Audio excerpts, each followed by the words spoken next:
Hi my dear friends. Today I would like to explain the failed action expressing in gentle way. ఒక విఫలమైన చర్యను మనం ఏ విధంగా స్మూత్గా ఇతరులకు చెప్పాలి అనేది స్పోకెన్ ఇంగ్లీష్లో ఏ విధంగా చెప్తాం అనేది నేర్చుకోబోతున్నాం. ఫర్ ఎగ్జాంపుల్, నువ్వు చదవలేదు, దట్ ఈస్ రఫ్ వే. నువ్వు చదువు ఉండాల్సింది, దట్ ఈస్ జెంటిల్ వే. ఆమె మంచిగా పాడలేదు, that is rough way of expression. ఆమె మంచిగా పాడుండాల్సింది, that is gentle way. Both are failed actions, but expression is different. ఆ విధంగా జెంటిల్ ఎక్స్ప్రెషన్ చేసేదానికి ఇంగ్లీష్లో చాలా చాలా ఈజీ అయిన ఒక స్ట్రక్చర్ ఉందండి. ఆ స్ట్రక్చర్ జస్ట్ చూడండి, గ్రామర్ ఏం లేదు, just look at and apply it, that's all in your spoken English. See, this is the way of expression. See, what is the structure here? Would have V3, that's all. Would plus have plus V3.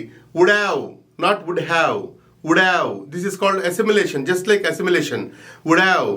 ఎప్పుడైతే మనం would have gone, would have studied, would have eaten ఇటువంటి అంటామో అప్పుడు మనకు fluency అనేది వస్తూ ఉంటుంది అనమాట. See here, ఆమె మంచిగా పాడుండాల్సింది, పాడలేదు, షీ ఫెయిల్డ్. బట్ మనం చెప్పేటప్పుడు ఆమె మంచిగా పాడుండాల్సింది అని అన్నప్పుడు just see here, she, same structure, would have. V3 ఒకటి మార్చుకోవాలంతే. పాట పాడడం, sing, song, sung. V3 is sung, sung well, that's all. See here, would have V3.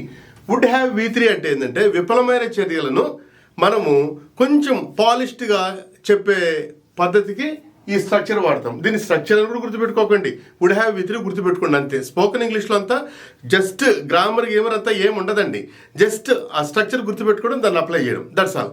అదే మనం డ్రాఫ్టింగ్ పోయినామంటే pin point of grammar is useful, that is essential, not useful, that is essential. అతను మంచిగా చదువు ఉండాల్సింది అనేది మనకు గుర్తుంటే చాలు. చదువు ఉండాల్సింది study, studied, studied. See here, studied, this is చాలు.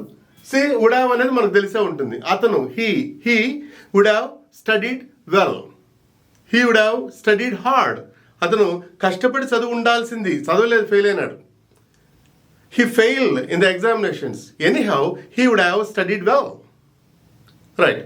ఇప్పుడు చూడండి, అతనికి అసలు పబ్లిక్ రిలేషన్సే లేవు, ఇప్పుడు ఎవరు సహాయం చేయడం లేదు. See here, because of having no public relations, nobody came to help him. Anyhow, he would have cultivated public relations. Would have cultivated, would have developed. So, this expression is very important, friends. మీరు comment సెక్షన్లో would have V3 వాడి ఒక 2-3 వాక్యాలు రాస్తే I feel very happy. ఇప్పటి వరకు ఎవరు subscribe చేసుకోకపోతే దయచేసి సబ్స్క్రైబ్ చేసుకోండి. Thank you very much.